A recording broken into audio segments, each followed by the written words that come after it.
This video is made possible by Brilliant. Learn complex topics simply for 20% off by being one of the first 200 people to sign up at brilliant.org/RealLifeLore.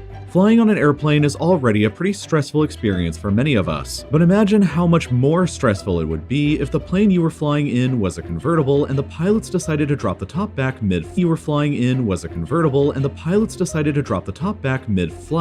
An entire list of pretty bad things would probably end up happening to you, and I assume that you would most likely not have a good time. Fortunately for you, this will probably never happen again, but unfortunately for some of the unluckiest 95 people to have ever existed, something like this actually did happen once upon a time back in the distant past of 1988. Aloha Airlines used to be a company that operated out of Honolulu and serviced the major Hawaiian airports with connections to the US and Canadian West Coasts. Aloha Airlines Flight 243 happened to be a regularly scheduled short flight between Hilo on the Big Island of Hawaii and Honolulu. On the 28th of April in 1988, the plane that was servicing the route was a Boeing 737-297. Nothing unusual was noted during the pre-departure inspection, and the plane had already completed 3 round-trip flights just that day, so everything was lining up to be just another routine flight over to Honolulu. The captain on board was a 44-year-old veteran with 8,500 flight hours, while the first officer was also a highly experienced 36-year-old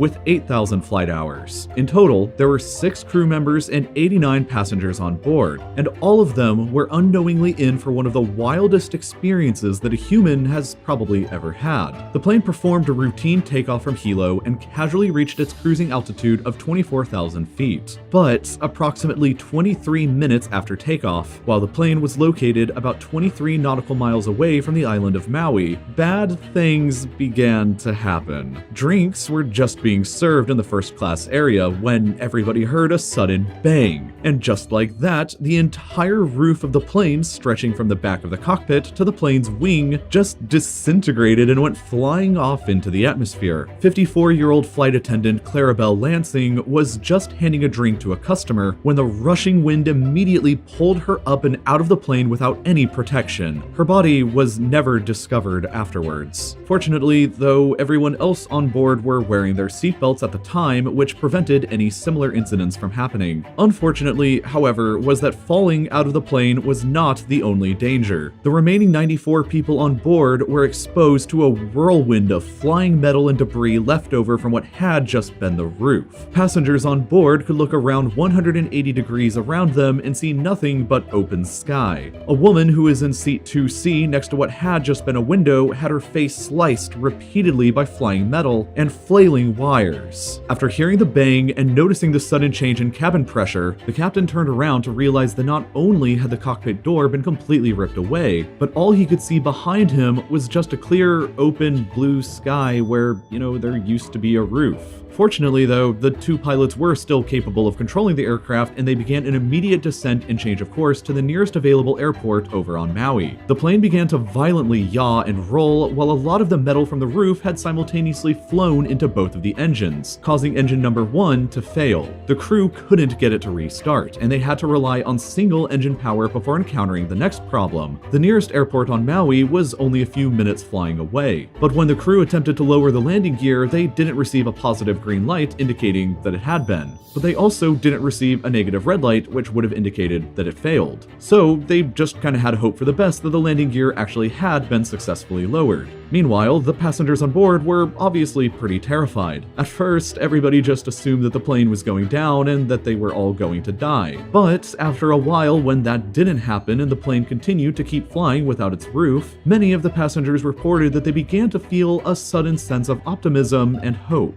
Still, it took the plane 13 more agonizing minutes of flying without a roof full of terrified people before it finally arrived at the airport on Maui and performed a successful landing with the landing gear deployed. Everybody remaining was successfully evacuated, with 65 people being reported with injuries, and 8 of them with serious injuries, including one who was in critical condition at the time. Complicating things, however, Maui Island had no infrastructure in place at the time to handle an emergency of this magnitude. There were only 2 ambulances located on the entire island, so air traffic controllers had to call a local tour company to scrape together several of their tour vans to come and transport transport everybody else that couldn't fit in the ambulances to the nearest hospital. The aircraft itself was damaged well beyond repair, and it was written off and dismantled where it landed. And questions immediately arose as to how exactly a plane's roof could just fly off mid-air. So an investigation by the US National Transportation Safety Board concluded that the following is likely what happened. The Boeing 737-200 series in question was designed to have a service lifespan of 20 years, and the plane involved in this disaster was 19 years old. But that wasn't really the problem though. The bigger issue was that the 737-200 series was also designed for a lifespan of 75,000 flights. This is because over time, the number of pressurization and depressurization cycles that a plane goes through will begin to weaken its fuselage over time. Because this plane was being used exclusively for short trips between the various Hawaiian islands, it had racked up 89,680 flights over its lifetime, which, if you know your math, is a lot more than it should have had.